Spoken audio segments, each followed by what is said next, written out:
Hello and welcome back to the Exchange Podcast. I am your host, Brian Dozier, and joining me today are Daniel Wood and David Conrad from flickchart.com. David from flickchart.com, not Daniel. Sorry, Daniel. I'm good. All right, so we're going to go ahead and do a continuation of our last podcast where I ranked my 25 through 11 movies of last year, and we're going to go ahead and jump into the top 10. So let's go ahead and just jump right in. Number 10, I have yet another Oscar-nominated film from this year, The Big Short. Have either of you seen this one yet? This is one of the ones I have not seen yet. Hard to say. I have not seen it either. Okay, so the idea of this film is it's about the 2008 financial crisis meltdown and the gentleman who bet against the housing market in order to make a lot of money. It's done by Adam McKay, who does a lot of the Will Ferrell comedy movies like Step Brothers and Talladega Nights. It's really not a funny movie, though. It is a very depressing film. It's very frustrating. It brings up a lot of emotions that make you just really upset about how things went down. So the subject matter is pretty difficult to understand, and I thought they did a really good job of dumbing things down. To put it on your level that you, since most people that are seeing this film don't know anything about that kind of stuff. The biggest complaint I had about is so the movie has a lot of like quick cuts where they'll be doing one thing and then they just cut to this other scene and they'll cut and they'll just cut and cut and cut, and they did it because obviously it's not a very I guess you could kind of say that the subject matter is kind of boring for a movie. And so they did it to kind of give you that feeling of more of a rushed feeling. And it gives it kind of this frantic feel, and I thought it was too much of a frantic feel. So because of that, even though it's dumbed down, it's kind of hard to concentrate on the subject matter. Overall, I think I would like this subject matter in a movie, and I wouldn't want someone to try to Fast and Furious up a bunch of quick cuts and all that. I wouldn't say it's Fast and Furious. I think I'd like a nice, slow, boring movie about this subject. I think that'd be really interesting. Yeah, I don't know. I mean, so it's kind of boring. Do you mean like a 70s style slow burn kind of film? Yeah, or even something like, if you've ever seen the original Wall Street, I mean, it was kind of covering sort of the same things and not... let's do this super fast and let's cut, it was a lot of long shots in that movie.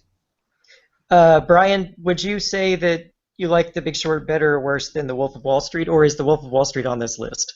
Oh, no, Wolf of Wall Street was last year. Well, sure, but so were some other things that are on this list. Yeah. The Wolf of Wall Street was like 2014, right? Yes, yeah. No, I would say The Big Short is definitely better than Wolf of Wall Street. I believe on my 2014 list I had Wolf of Wall Street pretty low. Okay. But so it's not new though to make like a recent financial history movie, but to do it in like the most sort of bombastic visual style possible. Yeah, I wouldn't say it's a bombastic. I mean, it's when the way that I say quick cuts, I just kind of mean like it's not like. It's not like Fast, like Daniel said. It's not like the Fast and the Furious. It's just kind of like, it's a little. I don't know. It's hard for me to describe it really, other than what I've said already. It's just kind of. There definitely are scenes where they're talking and they're explaining things. It's just that it just kind of moves a little quick. There's definitely cuts, here and there but it's not like. Whoa, kind of like, this is like explosions and all that kind of stuff. It's not that. You can just tell that they're afraid you're going to get bored. Yeah, definitely. And there are times when they'll cut to somebody, like a celebrity who comes in and they'll be like, if you don't know about credit default swaps, here's Margot Robbie to tell you in a bathtub to tell you what a credit default swap is. And so they have Margot Robbie in a bathtub just kind of, So bathing herself and telling you. Yeah, well, she is. Yeah, she's also in this film. But then they have another instant where they have Selena Yeah, Gomez come in and she's explaining something or whatever. So it's like there are times when they'll explain things and I'm dumb not it gonna down lie. for That you. makes me want to see the movie a lot more. Yeah, Well, I'm a little intrigued. it is like I said, it's a good film. It's definitely a good film, and it it gives you you're definitely going to walk out of it feeling very frustrated. Well, like I've read, Michael Lewis wrote a book about the financial collapse, Well, that's what and this is based on. I've seen it. I'm sorry. That's what this is based on. His film or Oh, his book. really? Oh, Yeah. I did not know that. Yeah. Yeah, so I've read that, and I've seen some documentaries, and I obviously stay up on this sort of thing, and so I suspect that the subject matter won't be, for me, won't be that difficult to wrap your head around. So I'm kind of wondering how it plays to that crowd. But I do like Margaret Robbie and Selena Gomez, so those are both pluses. Yeah. All right. Well, so anything else to say about it? Nope. Okay. So let's go ahead and move on to number 9. I have The Imitation Game, which is the movie about Alan Turing and his time breaking the Nazi code during during World War II. I don't know if David, did you see this? No, it looked like Oscar bait, but of course I am the right person to ask because of many reasons. One of which is that I do like World War II stuff. I like movies set during that time period. I know the Alan Turing story, and I like Benedict Cumberbatch. I follow that show Sherlock, that he's in with Martin Freeman. It's just that the movie looked like Oscar bait, which, and like I said, in 2014, I was not a paid film critic. I am now, so I would have felt more of an obligation to see it, to try to see everything that's nominated for an Oscar. But no, at the time, I was like, I'm going to skip this. Maybe I'll catch it on Netflix eventually. What's really funny is that was the exact same thing I was going to say, because I haven't seen the movie either, but the exact words that were going to come out of my mouth first was Oscar bait. This movie is like genetically engineered in a lab to win an Oscar. Yeah, I mean, I guess it is that. The movie is definitely built on Benedict Cumberbatch's performance as Alan Turing. He is magnificent in it, I thought.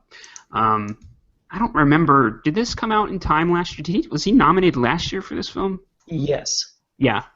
I never saw the film The Theory of Everything, so I didn't. Yeah. I didn't see Eddie Redmayne's performance. Exactly. It was funny because there was two people playing like neurotic on the spectrum British geniuses, nominated for an Oscar in the same year.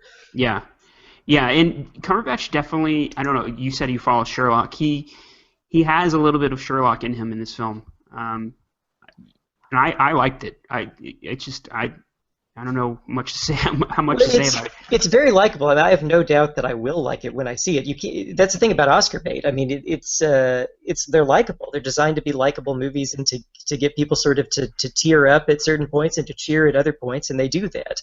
But when you feel like you're being manipulated to get to those emotions, it can feel like you've been on this ride before. Like I was on this ride for The King's Speech, where we have a great British actor who's playing somebody a little socially awkward, but watching him overcome that awkwardness and do something heroic in the face of like a great evil like the Nazis is a satisfying experience. And I did like The King's Speech, I did, but you do feel like, well, this was designed to win awards.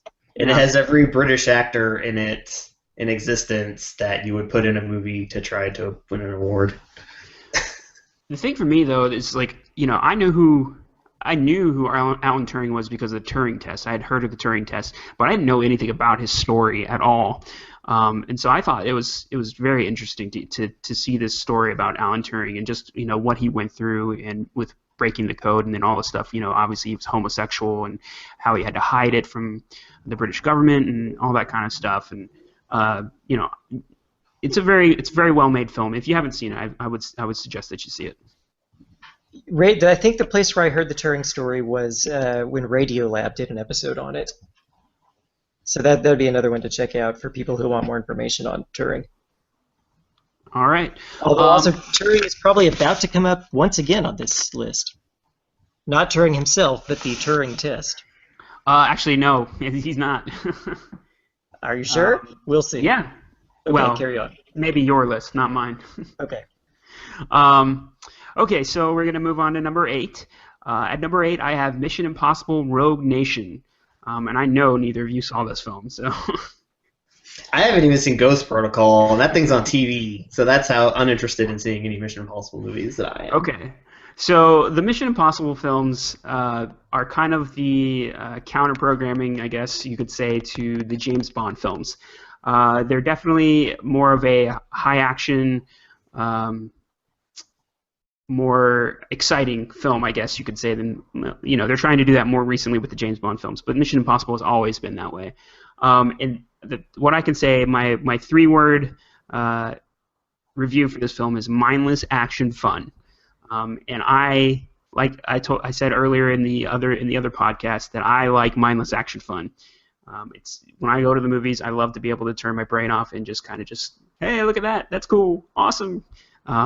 I do love smart movies, but I also really love mindless action fun. So, and that's what these movies are. I can say that the movies do seem to be getting better as they go along.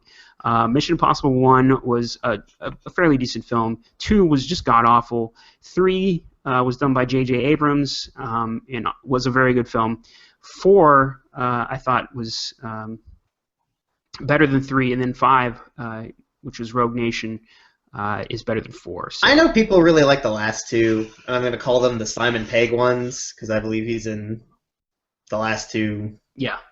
And I like Simon Pegg. I think he's great comedy relief. It's why he's in the Star Trek movies. And I believe he had a bit part in Star Wars. He did, yeah. But I like him. He's funny. I did not like the third Mission Impossible movie, even though Philip Seymour Hoffman was in it, and you think he could save anything. And so I kind of jumped ship at that point.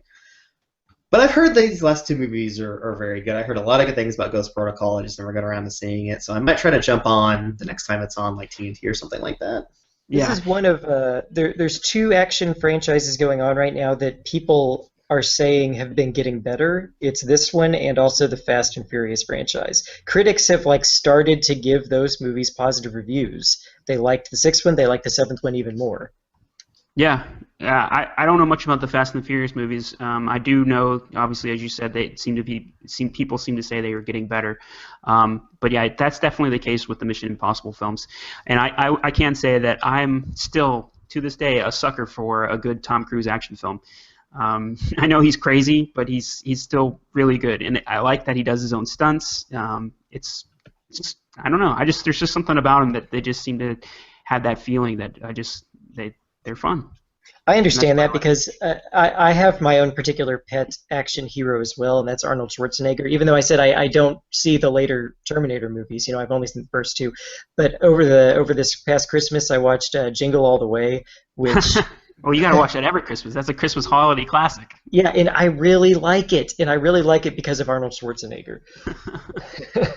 No, or 80s and early 90s Schwarzenegger. I mean, you have to. Commando. I love Commando.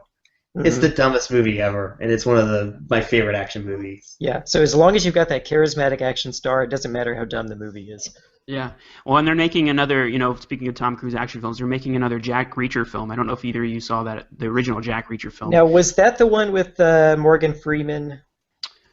No. Okay. No. That one was like a sci-fi futuristic. I forget what it was called. That was called.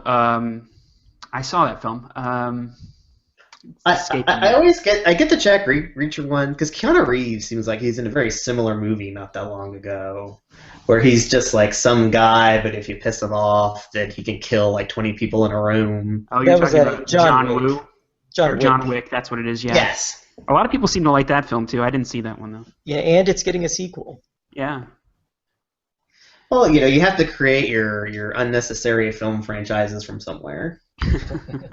Well, Jack Reacher is a book series, so it's not really. Yeah, so that's the go-to place to create your movie. Well, franchise. I don't know that. I don't know about John Wick, but Jack Reacher definitely is a book series. So. Okay, and speaking of movies adapted from books, at number 7, I have yet another one of our Oscar-nominated films. I have The Martian.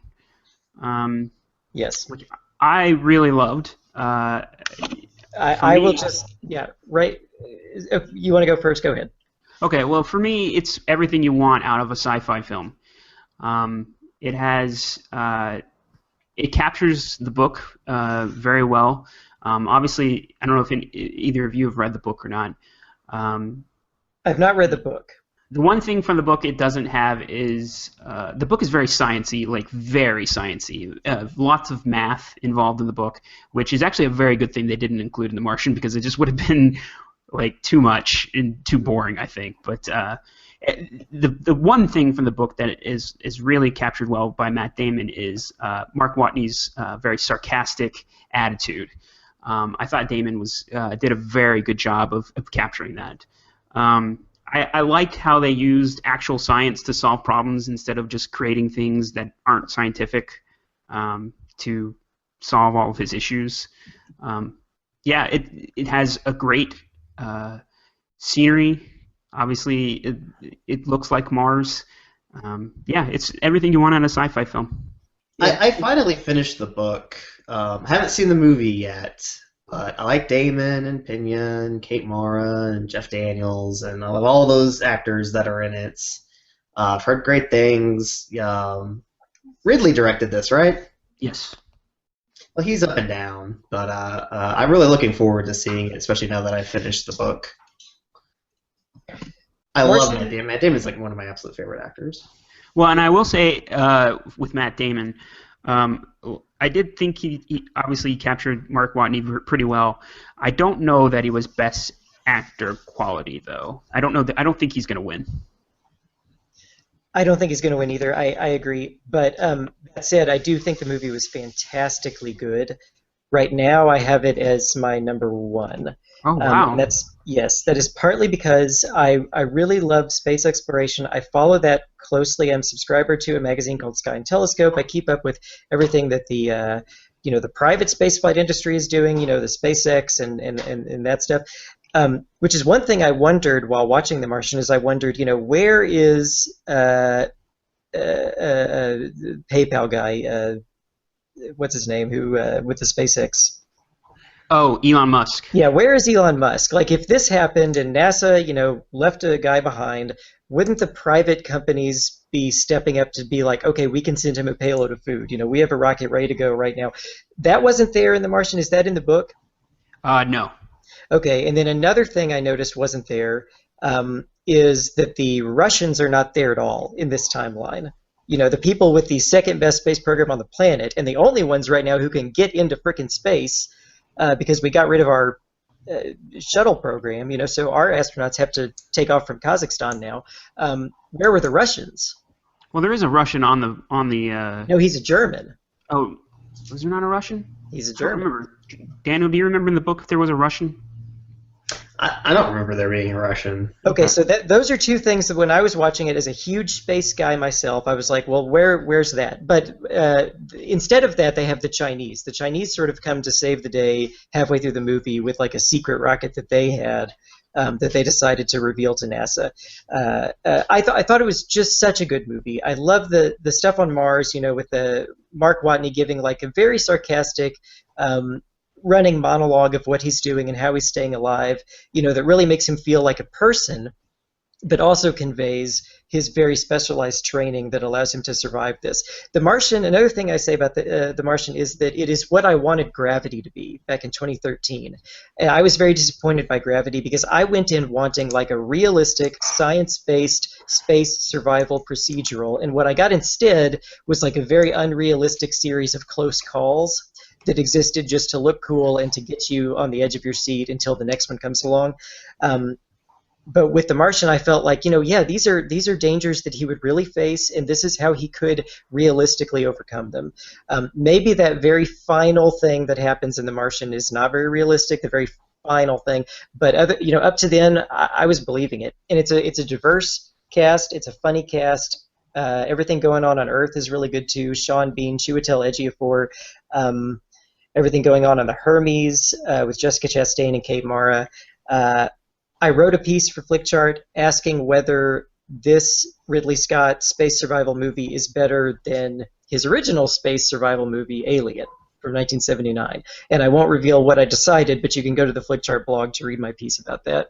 I would agree. It's definitely one of the better films of this year. Do you think it has any chance at all of winning Best Picture? Yes, I do. I think Really? now it's very surprising because Ridley Scott was not nominated for director, and we all know how rare it is for director and picture to split. Hasn't And that been happening a lot lately? it has been It the happening a last lot lately. yeah. Yes, but also it must be even rarer for a movie to win Best Picture without the director even being nominated. I don't have that stat on Argo. offhand. Argo. Yeah, I mean, not nominated at all. Yeah. That's So Yeah. it's been happening recently, and I will tell you right now, my prediction is that The Martian will win Best Picture. Oh, okay. Wow. Not I just thought because it's my number one, but I think that we it's aren't quite there yet, but Spotlight looked like it hit every box that you would have to get to win. But Yeah, Yeah. we'll have to talk about that a little bit later. All right, so moving on to number 6. And number 6 is definitely one that a lot of people are going to agree with me on this, but David is not going to agree with me at all. So at number 6, I have Jurassic World. David, why don't you go ahead and get your gripes with this out of the way first? I don't think I've ever done this before, but when the credits rolled, I booed Oh, God. because I thought it was that bad, and I thought everybody around me was going to agree that it was that bad, but they didn't. There wasn't a whole lot of clapping, but there was, there was sort of a satisfied silence at the end of Jurassic World from most people. I hated it with a passion. It's one of the worst movies I have ever seen, period. And it was one of the So worst movies I basically, saw in 2015.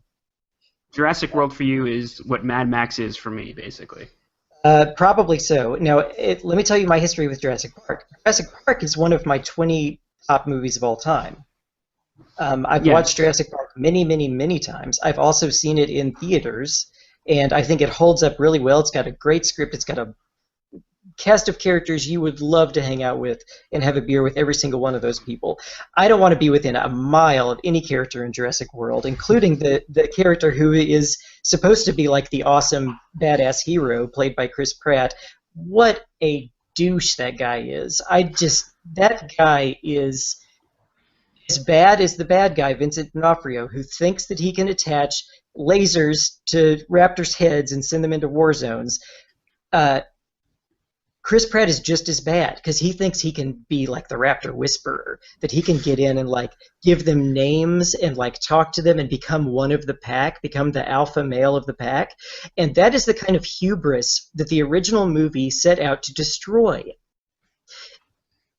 Robert Muldoon is the big badass hunter of the first movie, but he is afraid of those dinosaurs, and even that fear does not eventually protect him. Chris Pratt is supposed to be Muldoon, is supposed to be smarter than he really is, and ought to have gotten eaten 2/3 of the way into the movie, but of course he didn't. Instead, he has it both ways. He has his cake and eats it too. He gets to stick it to Vincent D'Onofrio, but he also gets to motorcycle through the frickin' jungle with a pack of raptors who the first frickin' thing they should do is eat him. I thought it was a betrayal. It was a lazy movie. All it did was use a bunch of things like props and ideas and jokes from the first movie, except it didn't understand what made the first movie so good. Well, and the military stuff aside, which was just stupid, and I don't even know why it was in the movie. You had the protagonist, and it was just Chris Pratt playing Chris Pratt. He was like the character from Guardians of the Galaxy. It's hot right now, though. And he was just playing this sort of womanizing douchebag. And of course, you had to pair him with this career-driven, oh my gosh, I would never be around someone as immature as you, but obviously they dated, and obviously, they're supposed to fall in love and all this other stuff. And it's one cliche after another. One stupid, meaningless, boring cliche after another, time and time and time again. It was an awful movie. Okay. I completely agree with Connor. So tell us why we're wrong. Okay. Well, I don't know that you're wrong. I mean, it's obviously subjective, so you can have your opinion. All right. Jurassic Park also is one of my top favorite movies of all time. It's probably top 10 for me, actually. This movie is not Jurassic Park. You got to go into it knowing that. Um, it's impossible that it would ever live up to the feelings that the original movie would give to and that you had seeing the original movie, especially if you saw that movie as a child. But all that being said, when I left the theater, I had a huge smile on my face, and I had a ton of fun watching this film. And the reason I had a ton of fun watching the film is because I didn't take the movie seriously at all. If you don't take the movie seriously at all, you're going to love this film. It's a movie about living dinosaurs. I mean, you really just have to not take it seriously. That's really the biggest thing. I think maybe, David, that you were taking it more Jurassic Park. You were trying to get more of a feeling of Jurassic Park when you watched it. And I feel like if you take that out of it and you just watch it as just a movie about dinosaurs, then you would have liked it more. I could see that argument, but does the movie know that it's not Jurassic Park? Because there's a scene where the kids go and find like the old utility shed and put on the old helmets and find the old Jeep, and it's like that scene wouldn't mean anything to you unless you did like Jurassic Park and had seen Jurassic Park. I mean, there's always an element of nostalgia. I mean, in a film like this, I mean, you can't not reference the old films. But it's just, I don't know. It's just, I think they know that in this day and age, you can't make a serious film about dinosaurs, living dinosaurs in today's world. You just can't do it. I mean, are we that much more cynical now than we were in 1993? I guess, yeah. I mean, the world we live in today. I mean, it's just not. I think it's just been done, though. That's the thing. It's like had it not when Jurassic Park came out, it had never really been done. So it's just not. You just can't make that movie again. It's just never going to be made again. Well, okay, but then to Daniel's point that he made last time about the Terminator movies, just make me a different dinosaur movie that's fun and stupid, and don't call it Jurassic Park, and don't put it on the same island, and talk about what John Hammond's vision was and all that. And let's talk about this for a second. Let's look at Alien and Aliens. First one is a little more serious. It's a horror movie in space. Second one's kind of a fun, campy action movie, but it's really good. So you can change the tone and even the genre of a movie, but it's still good. As an action movie, this thing was stupid. It was just dumb, childish, immature. That fight scene between the raptors and the Indominus and the T-Rex, that was great. That was just great. But here's the deal. Can you give me the action scenes? There were two moments that I think really stand out action-wise. One of them is when like the fat worker gets eaten by the Indominus Rex right after the Indominus Rex busts out of the thing. Do you know that worker's name? No. Okay. The other big one is when the woman who's supposed to be babysitting the kids gets picked up by the pterodactyls and dropped into the big water thing's mouth. Do you know her name? No. I don't either. And the best moments in Jurassic Park, I can tell you the name of the victim. Donald Gennaro gets eaten on the toilet by the T-Rex and gets torn in half, and Muldoon gets pincer attacked by the raptors, by the clever girls. I know the names of the victims. Again, like I said, it's just a different film. Jurassic Park is never going to be made again. It's just never going to be made again. Isn't a good action movie? Don't you have to feel something for the characters? I don't know. I don't think so. I mean, it's not that kind of film, really. I mean, I know you've never seen any Fast and Furious movies, but you don't ever feel anything for those characters or anything like that. That's just, I don't know. Action films, you don't really feel for characters. It's shallow. It's like the Transformers movies. You don't know any of the names of any of the human characters in the Transformers movies because they're not even real people, and you don't care. Well, do you know any of the names of the victims in the Terminator movies? No. Exactly.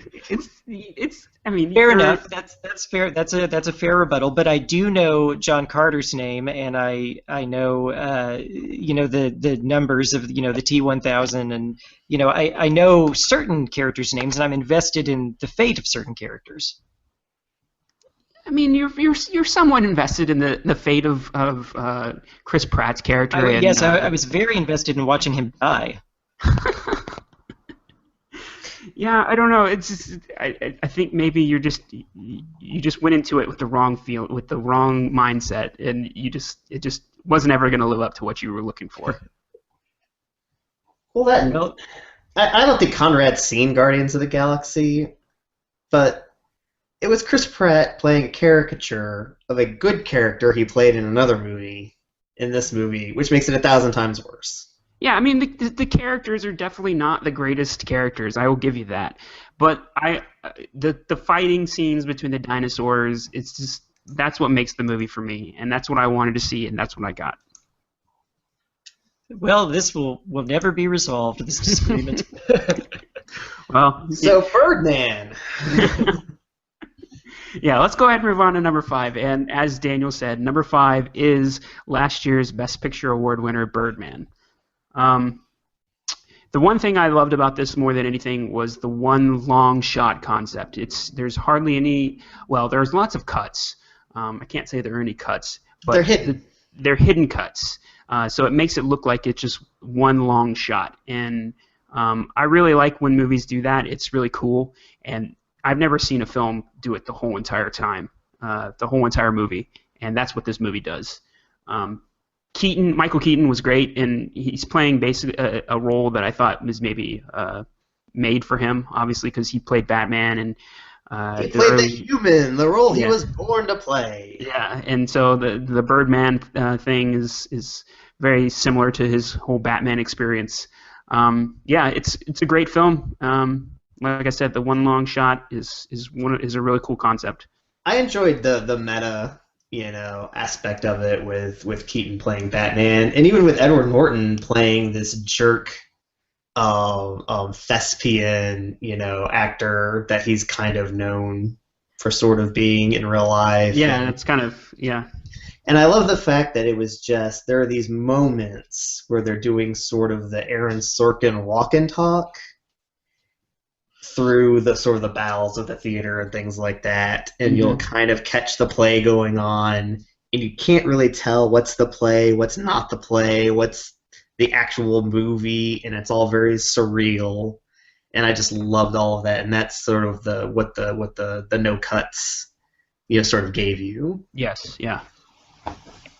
It sounds very up my alley. It's one that I haven't caught up with yet from last year. I did watch a couple of new to me Best Picture winners from this year.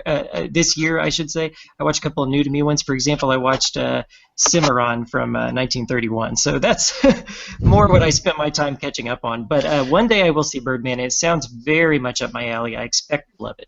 Yeah, and it was. I think we will. I think we will be hearing from the director Alejandro Iñárritu and the cinematographer Emmanuel Lubezki. I think we'll hear from them again this year at the Oscars. For sure. But also, I'll say this. It was my second favorite movie last year. My favorite movie that I saw last year isn't on this list.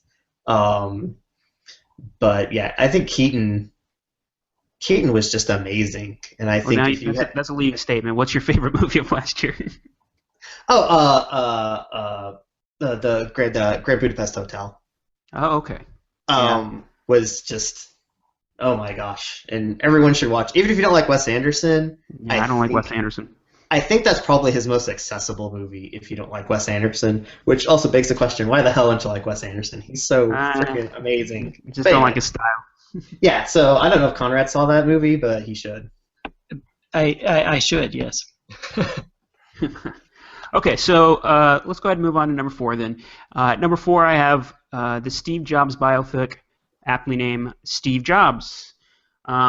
This is a movie that was done by Danny Boyle, whose picture won Best Picture not that long ago, Slumdog Millionaire, and he also directed the 127 Hours film about the guy that fell in the rock or whatever, and it was trapped there for 127 hours, which was also poor James Franco. Yeah, James Franco, he was actually pretty good in that movie. But yeah, Steve Jobs. It was written by Aaron Sorkin, so it obviously has really great dialogue, really great script. I wouldn't be surprised. Did he get He He got didn't get nominated. nominated. He didn't He get did not. nominated. Nope. That's weird to me because He Aaron won the Golden Sorkin. Globe too. Yeah, he seems like a guy that would get nominated just because Reputation. he just wrote a film. So it seems like he should get nominated just for that. But yeah, it was a really good script. Because I Um, believe he won for Social Network, he did, yeah. and I Yeah. think didn't he win for something else, or did he just have one? Slumdog Millionaire. He was. It was you're a talking about Slumdog.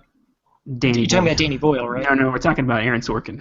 Oh, Aaron Sorkin. He was nominated for Moneyball, I believe, But he didn't win. but he didn't win. We all know that I'm a Sorkinophile, and probably like A Few Good Men and Social Network and Moneyball would all three probably be in like my top 20 movies of all time. Probably A Few Good Men. Probably like top 5, except the directing sucks. But yeah, I just love Sorkin. I love everything Sorkin does, except for possibly The Newsroom. Yeah, well, you should check out Steve Jobs. It's a really cool. It kind of goes between. So it starts in when the Apple Macintosh is first announced, and it takes place at 3 different kind of news conferences, basically, where they're announcing certain things. So the first one is Apple Macintosh. The second one is when he went and did his next computer with after he had left Apple, and the third act is when he had gone back to Apple and they did the new Macintosh. Does it move back and forth through time? It doesn't. No, it doesn't move back and forth. It all takes place. So the first act is just it takes place in that one time period. The second act is the next time period. The third act is the next time period. In between each time period, there's like little news reels and articles that kind of get you caught up to date of what happened in between those eras. And a lot of the movie is basically the relationship. It talks about the relationship between him, Steve Jobs, and his daughter, and kind of where they were at each step of the way. And obviously, there's Kate Winslet is in the film as well as Michael Fassbender, and Kate Winslet plays his kind of like his. It's not his assistant. She's like an executive at Apple, and she goes with him to his new company. She goes back to Apple with him, and the chemistry between them two is pretty amazing. Sorkin's really good at, and that's something he did in really every single thing that I've seen Sorkin do. He does that. Sort of person and their assistant, vibe. He does that's something that he likes to do in movies, and it's I think it's a lot of fun for him. Yeah. Just to do the back and forth. He loves that ping pong back and forth between two people really fast, and he uses that as a device quite a bit to get a lot of exposition and things like that out as well. Yeah, and it's very talky, obviously, because it's Sorkin, and it's very fast paced. Talking, but yeah, it's a very excellent film. I didn't see the Ashton Kutcher one. I didn't either. Because it has Ashton Kutcher playing Steve Jobs. So why the hell would you ever watch that? There is a television movie, hilariously, where Anthony Michael Hall plays Bill Gates and Noah Wyle plays Steve Jobs. Yeah, that one's really good too. It came out in the late '90s. Pirates of Silicon Valley. Yes. Yeah. And it's really interesting because the sort of the theme of the movie is Steve Jobs' fall from grace. Mm-hmm. Because it ends, I think about the time he left Apple and sort of Bill Gates was sort of the king of everything. And so it's really funny to watch a movie set at a time that sort of the complete narrative of all of that has changed. Yeah. So I'd recommend going and watching that as well. Yeah, if you want to know more about Steve Jobs and you're interested in that kind of era of because obviously there would be no Steve Jobs movie written by Aaron Sorkin if that's where the Steve Jobs story ended. Yeah, but yeah, this is definitely a good one. I don't know, David, you didn't see this? You haven't seen it? No, I haven't seen it yet. I'm not opposed to seeing it. But one thing about it that strikes me is that it's kind of cool to see things being turned into films that we actually remember from our time growing up. Like I remember when the iPod became a big thing, and I don't remember the earliest days of Mac because that was the early 80s, but I remember my first computer was a Mac in 1994, and it's cool to start to see some of this stuff become. Spotlight is the same way, which we're still going to get to, like the Catholic priest abuse scandal and the reporting of that, and happened right around 9/11, which is an event we all remember. And there's been some other things like that that have been coming out too, that have been historical movies, but a history that we remember, and I think that's cool. Yeah, that is kind of cool. Okay, so let's move on to our top three now. At number three, we have another movie that came out in 2014, but I didn't see till 2015. It was nominated last year for Best Picture. It is Whiplash. And if you don't know what this movie is, it is basically about a music student who is in an elite music school, kind of like Juilliard, and about his desire to study under a teacher there who is a very well-known teacher, I guess, and the teacher is kind of a jackass, so to speak. This movie I love this movie. J.K. Simmons was amazing in it. You can't help but hate him the whole entire time. He definitely deserved his Oscar that he got. The music in this movie is amazing. If you love jazz at all, you should see this film because it's just got really good jazz music. The guy is a drummer, so if you like drums, you should see it just because it's pretty good drumming. The coolest thing about this film for me was it had one of the coolest endings I'd ever seen in a film. I don't want to give it away because it would ruin it, but after the ending, I got up and I was just kind of like, I just want to just be like, hell yes, that's awesome. And I don't really get that feeling in a lot of films. So that was one of the coolest things about this film for me. Yep, I'm still behind on that one too. That's another one where I just have to plead that I was not a paid film critic in 2014. However, one thing I caught up on last year that I was also way behind on, but did catch up on, was Breaking Bad. I guess it was like 2 years ago, maybe that I watched all of Breaking Bad, and then around that same time, this movie comes out about like an older, bald teacher who sort of aggressively sort of corrupts, a student figure, and it just occurred to me that is a similar theme to Breaking Bad. Would you say that's accurate? Yeah, I mean, there's nobody selling, any, it's music instead of myth. Yeah. There's no drugs or anything like that. But yeah, it's definitely J.K. Simmons' character is kind of, I don't want to say a father figure to I can't remember his name. The kid who played Mr. Fantastic in the Fantastic Four. What's his name? Daniel? I don't know. Oh, I know who you're talking about. He's a really weird looking guy. But for the life of me, I can't remember his name at all. He was in some movie with what's her name? Shailene Woodley or whatever her name is. Let me see. I'm looking it up right now. I could look it up right now. It is Miles Teller. Miles Teller, yes, that's who I'm talking about. I know he was in the role to play a character in Star Wars. Yeah, I think he's in the running for to play Han Solo. And I actually think he'd be a pretty good Han Solo. It's going to go to Chris Pratt because he is movie franchise Viagra. I don't think so. It's not going to go to Chris Pratt, and here's why. Here's why I don't think it's going to go to Pratt, because Pratt now is too old to play a young anything. That applies to Han Solo. That applies to Indiana Jones. Chris Pratt is pushing 40 years old. He cannot be a young Indiana Jones anymore, and he cannot be a young Han Solo anymore. Yeah, I think that's true.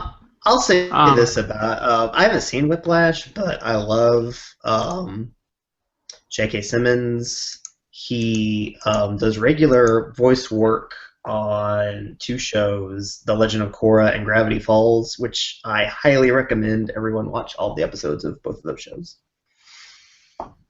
Okay. Yeah. So Miles Teller, he's really good in that film, and yeah, so is J.K. Simmons. It's a good movie all around.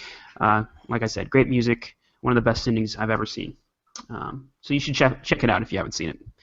All right, so we're going to move into our top two here, and at number 2, might be a surprise to people that know me, but I have surprising that it's not at number one.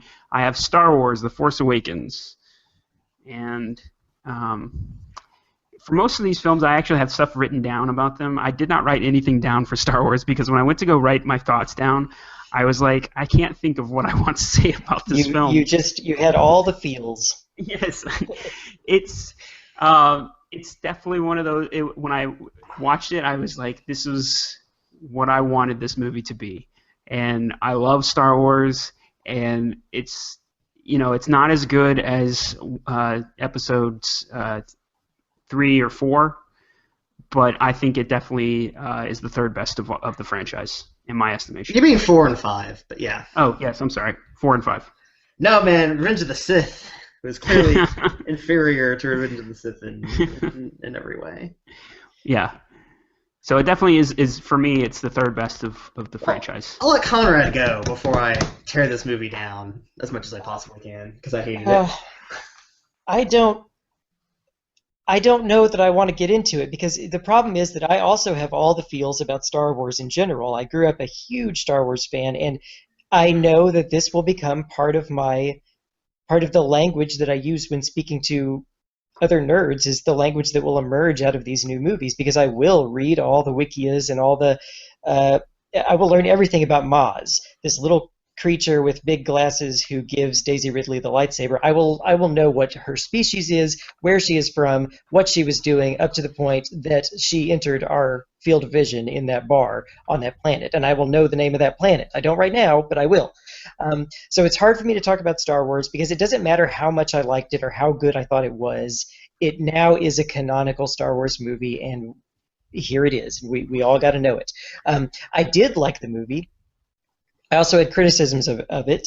It is it looks like I have it ranked number 9 out of 32, so that is probably higher than you would have thought I was going to rank it, but just that the fact that it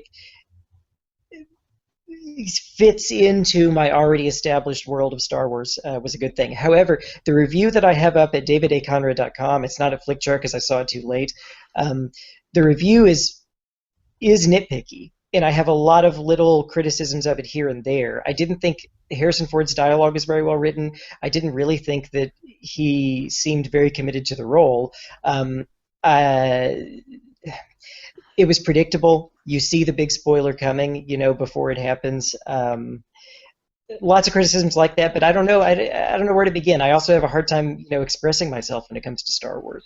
Well, here's the thing. Anything that we say, or nothing we say, is going to influence anybody into seeing this movie or not seeing it because everybody's already seen this movie. Yes, so twice. I think the reason why I wasn't able to write anything down is because it's incomplete. You don't really know what to feel about this film other than what you are already feeling until you see the other two. Well, and that's one of the problems with the movie is that it's not even really a movie. It is like the first part of a movie. It doesn't have none of the characters have any arcs. The story doesn't have a beginning, middle, and end. It's just an entire movie that exists to set up another movie. Well, right, but that's it. Empire. Whereas the very first Star Wars movie, the characters have an arc. The story has a beginning, middle, and end. It's a movie made to just be a self-contained movie that also effectively was Chapter 1 of a trilogy. Well, yeah, sure. Lord of the Rings pulled that off, even though I don't really particularly like those movies. Sure, and this movie failed in every single way to do that. But I mean, the first movie, I don't know, I don't remember if they actually thought they were actually going to make it. No, I don't think they did. I don't think they did. So they knew they wanted to, but they didn't. Yeah, they knew they wanted to, but they didn't know that they were going to be able to. Which is why that movie was good. Yes, but I mean, Empire is the best movie of all of them, and I mean, you can't really say that the characters have huge character arcs in that film. So I mean, I don't know. That doesn't seem like that's. If you know that there are going to be other movies coming out, I don't feel like you can. That, like David said, that's nitpicking, I think. Well, I mean, there's lots of things like, okay, John Boyega's character, he's the same the whole movie. He's a coward, he's a coward, he's a coward, he's a coward, and then he's not because he wants to touch Keira Knightley. I don't know why he decided all of a sudden he wasn't a coward. And by Keira Knightley, you mean Daisy Ridley, just for our audience's sake. Yes, but I'm going to call her Keira Knightley this entire Look, okay, I have criticisms about him too. Why is he so good with a lightsaber? But you know what? The thing is that the next movie might give us more information about his backstory that might actually answer those questions. Okay. Because he's an orphan and he was conscripted into this new stormtrooper army, but it might very well turn out that he's the long lost whatever of whoever and has force ability, and that's why everything, so it could retroactively explain things. Well, it'll be like Daisy Ridley. Oh, damn it, I did it. It'll be like Keira Knightley is, she has to be from one of these like 2 or 3 people's daughter. She has to be. Yes. Which is another problem I have, that everything that's going to happen in the next 2 movies is utterly predictable and boring, because we know that's going to happen. Because she has to be, but so is John Boyega is like Lando Calrissian's son, because that's the only other black person in the universe we've ever met. Well, I wouldn't say that the race might end up mattering. I think that they would almost like to say that they've been race blind in their casting, and that he and Daisy Ridley could be brother and sister. Oh, and absolutely. They won't feel the need to explain that. It will just be a thing, and they've just been race blind about their Which casting. would be awful. I don't think that would be awful. I don't think that would just be copying. All this movie was it was most of A New Hope and a little bit of Empire Strikes Back. The little golden girl person. We knew that Yoda was this great and wonderful, tiny, knowledgeable thing because it had been pre-established. Oh, this is a great Jedi Master. Why was this little yellow golden girl person, why was she so knowledgeable? Why was she so wise, other than to just mirror Yoda? Did they ever explain who she was? Did they ever explain why she knew all these things? No, not yet. But not yet. But they will, because that's what Star Wars does. It takes these characters and expands on them as we go forward. And I'll say this too. But they didn't, because in Empire we knew. And then, I remember sitting there and Golden Girl sitting there saying, oh, it's a great story how I got this lightsaber. And I was thinking, man, I would rather be watching that movie right now than this movie right here about how you got Luke Skywalker. Well, you might end up watching that movie because she might get her own spin-off. Who knows? But I will say this. Keira Knightley should have gotten a nomination for her performance, because she was amazing. Yes, I agree with that. And on my... That's really belittling her. If you're telling her that she should have got a nomination, but you're still calling her Keira Knightley.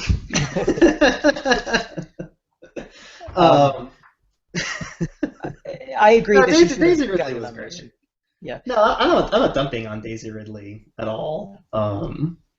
As an actress or anything, by calling her Keira Knightley, because Keira Knightley's a wonderful actress and has gotten Oscar nominations herself. So let me fight with you, Daniel, about something you said, because we ganged up on Brian about Jurassic World, I think it was, and now me and Brian can gang up on you about Star Wars. Fair because enough. When you say it's predictable, it's repeating the first trilogy. Everything we're going to see in the next 2 movies we've already seen in the middle movies of the franchise. All that is true, but have you not heard of the Arthurian cycle? That's your defense of it, and I can understand that essentially it's supposed to be that way. It's the most classical form of storytelling, where Yes. you have these cycles and these patterns that repeat.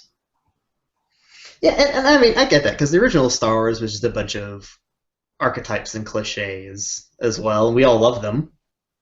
And so why wouldn't they just repeat themselves with the same archetypes and the same... that's what I would say, is you're saying that you want something that's new and original, but would you rather want something that's new and original and terrible, or would you rather want something that you're familiar with and that's good?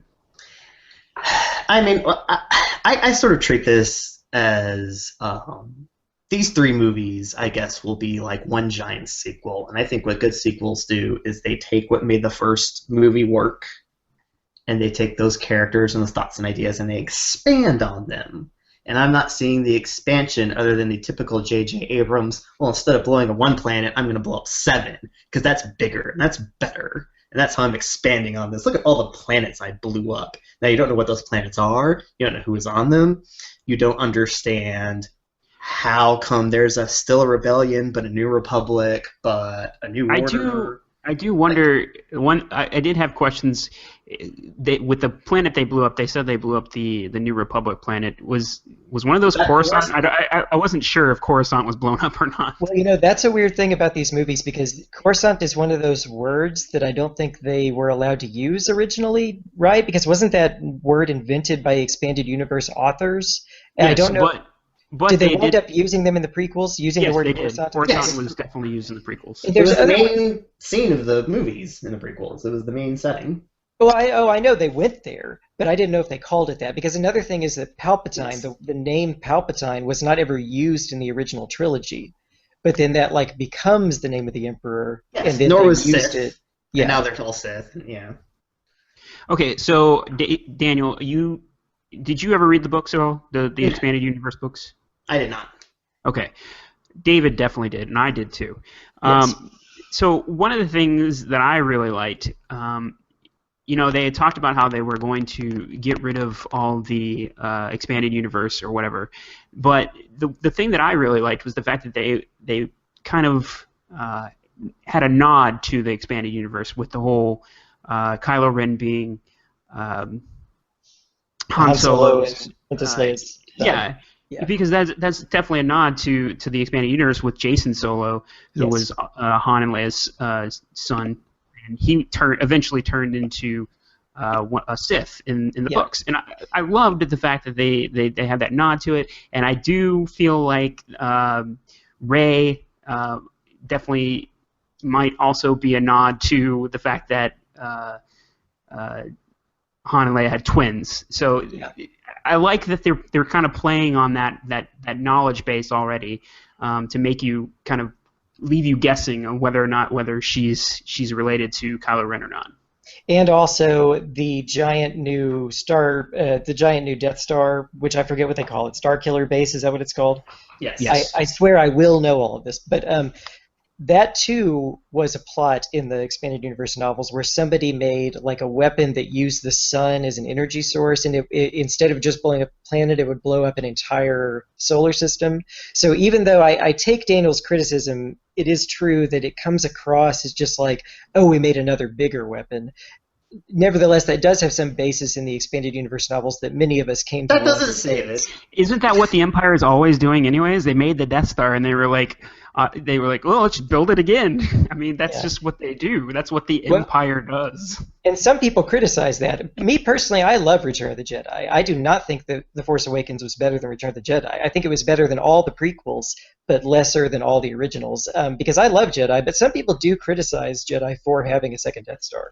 And let's okay. Well, obviously the best movie of the whole series had no Death Star. But more than that, like you had all these things. Like I love Gwendolyn Christie, and she was in the movie for 2 seconds, and she played this Chrome Trooper that existed just to sell toys. And yeah, you'd be like, oh, she's gonna be in a prequel or not a prequel. She's gonna be in one of those in between movies. Where we're gonna see the Chrome Trooper. I think she'll probably have an expanded role in the second and third. Okay, well, in this movie, movie, she just existed to sell toys. She was an Ewok. It was really annoying. I don't know how many Well- toys they're making of her. Let's not talk about women in Star Wars and toys. Yeah, that's a whole thing. Oh, but that's the deal is that you're selling a Chrome Trooper toy. You're not selling a woman. You're selling this. Honestly, I don't know that I've seen too many of her toys. Oh, I've seen lots of them. It's a stormtrooper, but it's in this really kick-ass armor, and nobody knew that there's a girl in there, so they can get away with it. God, they got George Weasley in the movie for like 5 seconds. Yes, and the fact that the main villain's Anakin Skywalker, and When not the you good say- Anakin Skywalker, the bad Anakin Skywalker. When the you say, prissy, annoying Anakin Skywalker. When you say George Weasley, you're referring to Domhnall Gleeson for the Yeah. sake of our audience there. And to be fair with him, he's in many of the biggest movies of the year, including Ex Machina and The Revenant. He's having a very, very good year. In Brooklyn, I think he's in Brooklyn, right? Yes, he is. So he will not be in the future Star Wars movies, I believe, because I think he was on that thing when it blew. I don't think so. I think he was the one that collected Kylo Ren and fled the planet and went to Plagueis. Okay. No, and that is one of the things that I liked about it is it did bring back sort of the idea of there's this general that's above Kylo Ren, and it kind of takes you back to the original movie. Yeah, but then in the second movie, will Kylo Ren have to choke a succession of failed admirals? Now that would be a little heavy-handed. If they started doing that, I would start to agree But with again, Daniel. like Kylo Ren is just so like the Darth Vader is so scary and evil, and Anakin Skywalker is so prissy and blah, and just he's this terrible, whiny, Well, he unimpressive. hasn't completed his training yet. So like, is puberty? Is that the training you go through? Daisy He's Ridley didn't considering get. the Keira Knightley characters. didn't need any training. Keira Considering the Knightley character needed is supposed to be zero. like 30 in his 30s, I don't think he's going through puberty. Keira Knightley was like whipping out that lightsaber and going toe to toe with someone that had actual lightsaber training. And I heard a lot of people say they thought that the lightsaber was going to fly to Anakin, not to Anakin, to Luke, which I thought was really weird because the whole point is that you need this map, which is the dumbest. Like I'll agree with you. I like sort of like Luke Skywalker is missing as like the opening of the crawl, and I thought that Yeah, was that was awesome. Yeah, it's like a mystery. Where's Luke? I was really into that, and then when we finally see him, I was really, really excited, and I know I really can't wait to see what is going to happen with him And in the next movie. it turned out he was on an island in Ireland this whole time. Yeah, it's a But cool like, place. I but mean, why would you have a map? Why would you have two separate maps? And like, why would he make a map if he didn't want you to find him? And then why would he stay in the same place for however long it took them to put these maps together? Well, because he's not just there to hide. He's there because it's the original Jedi Temple. So he's just been standing there for 20 years, just meditating because he was the mentor of. why, if you're trying to hide Luke from Darth Vader, would you put Ben Kenobi near him when Darth Vader can probably sense Ben Kenobi's presence whenever he goes around to where he is? I mean, that's Well, that was ruined. I mean, the prequels. It was ruined by the prequels. Yeah. Yeah, made all that stuff not make any sense. Yeah. But yeah, they're just lots of plot holes. And like I said, I really liked Keira Knightley, but she didn't have a character arc either. Well, then you should stop calling her Keira Knightley. seriously. I liked Fighter Pilot Guy. I'm glad that they decided to let him That live. is Oscar Isaac, who is also in many of the biggest movies of the year. Which is probably why they went back and just decided to have him live really quick at the end. He was underutilized. I'm assuming he's going to be in one of those movies about his squadron. Yeah. Know. I will say the one thing that I found really surprising is from this movie. In the original trilogy, there's definitely some humor in it. But in this new movie, there was a lot of humor in it, and I was really surprised by the amount of humor. And it wasn't like campy humor; it was actually very, very funny and lighthearted, stuff. So I actually really liked the humor in the movie. Yeah, I mean that's like John Boyega getting into Brianna Tarth's face, like I'm in charge now. That was kind of funny. I really liked Han Solo, and he was like, "That's not how the Force works." I mean, that was really funny. No, that was good. Of course, I agree with Conrad, and I've heard people actually say that they really liked Harrison Ford in this movie, and I don't think Harrison Ford knew where he was or what was happening or what was going on that entire time. I'm afraid I agree with that. I liked the movie, but I was not thrilled with anything about Harrison Ford, including the big giant spoiler, which we probably don't have to be careful of anymore because Everybody's seen this movie. Everybody's seen this. Han Solo dies. And of course you see it, and He of got course what you he see it wanted. coming from. He wanted him to die in Jedi, so he finally got what he wanted. All right, let's move. Yes, let's move on because we could talk about this forever, and we're way over. So, all right. So at number 1 on my list, I have the movie that I think this year should probably win Best Picture, and that is Spotlight. This movie is a very emotional movie. It is about the Catholic priest scandal in Boston, in the reporting that was done on it. The cast is great. It's amazing performances all around. We mentioned Michael Keaton last year. He was in Birdman. He's also in this film. He's really great in it, but I actually think that Mark Ruffalo probably steals the show.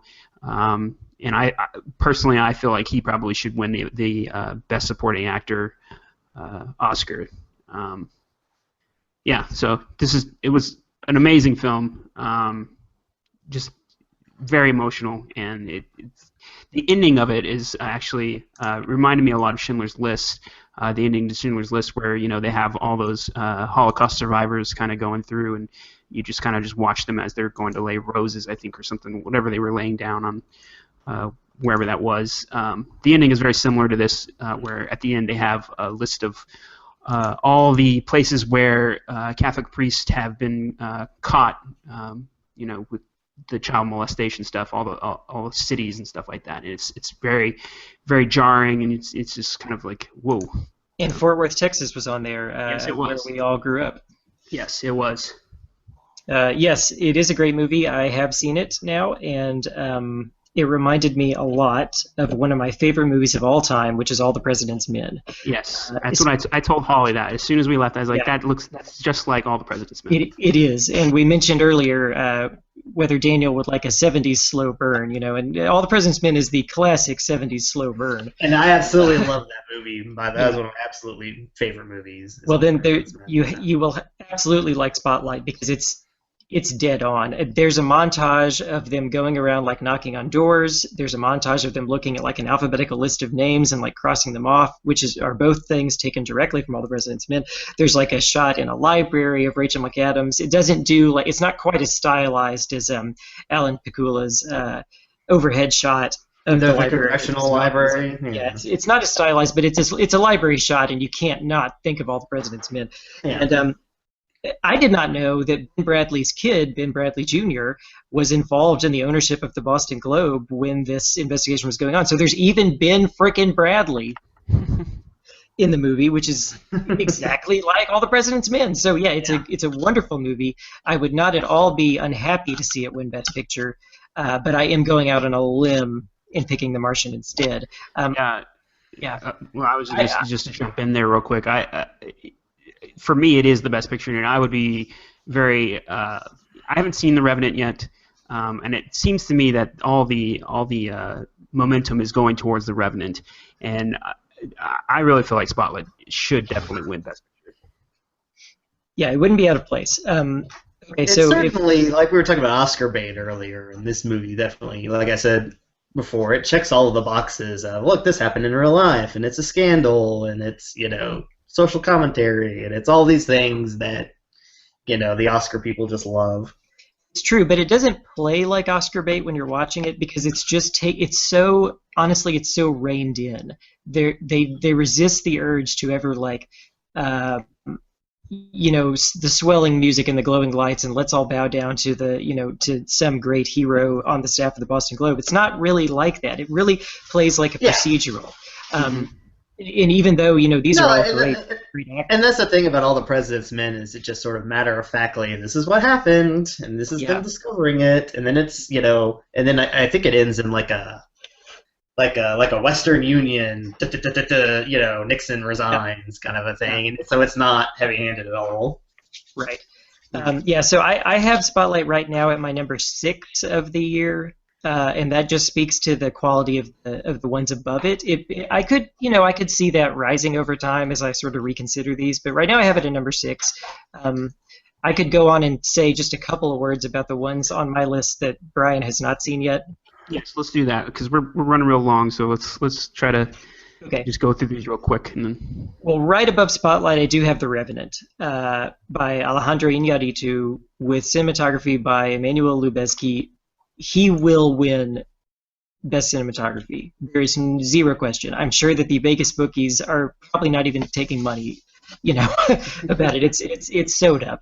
He's won it the last 2 years in a row, and he'll do it again. Revenant's great. It is a survival movie, but it is also just a very beautiful glimpse of sort of a mythologized version of the Old West, but still, but all these types of people are here. You've got the Union Army roaming around. You've got Native Americans. You've got French fur trappers. It's great. You should see it. It will do well. Tom Hardy is great in the supporting actor role, but I agree that Mark Ruffalo probably should win for Spotlight. Another one that I would highlight is Legend. I don't think Legend really got that much play. It's a Brian Helgeland movie about a couple of twin brothers who were mafia people in London in the 1960s. And I thought Tom Hardy did a great job playing both twin brothers. His body language, his voice, everything about him is totally different from one movie to the other. And I think he really got snubbed in not getting a Best Actor nomination for that role. That movie just kind of came and went. It got released in November, but nobody saw it. I happened to see it at a festival that I covered for Flickchart. Another one that I saw at a festival for Flickchart, which I have at my number 2, right behind The Martian at number 1, is Paolo Sorrentino's latest movie, which is called Youth. It stars Michael Caine, Harvey Keitel, and Rachel Weisz. It is a very art house movie, and that's what Paolo Sorrentino does, is he's basically making Fellini pictures. Federico Fellini, Italian director, great Italian director in the 1980s, did stuff like 8½,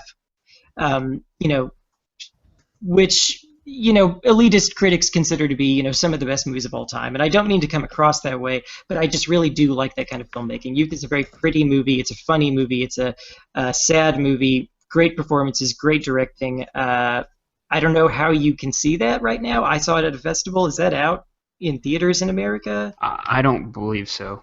Because it did get probably art house films, art house theaters, probably only. It got an original song nomination at the Oscars.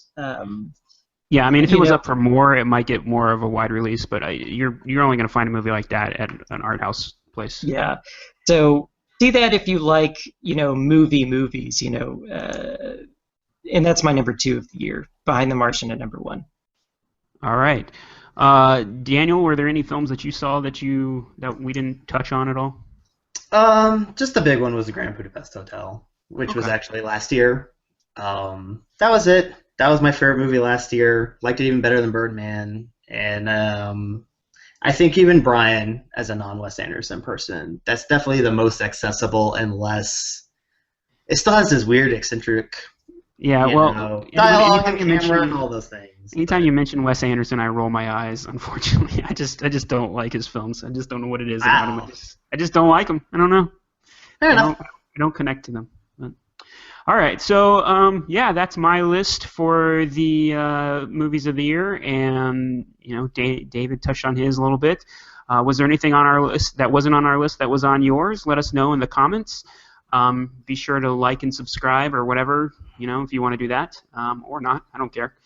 So that's going to do it for this edition of the Exchange Podcast. As always, you can find Daniel at BU Lawyer, and you can find David on his website at davidaconrad.com and at footchart.com/blog, and he's on Twitter at David Conrad. What is that right? No, actually, it is David A. Conrad on Twitter. David A. Conrad on Twitter as well. Yeah. And I can be found on Twitter at Brian Dozier, Brian with the Y. All right, so we will see you next time. Hopefully we won't go as long next time. I promise we won't, in fact. Later. Bye.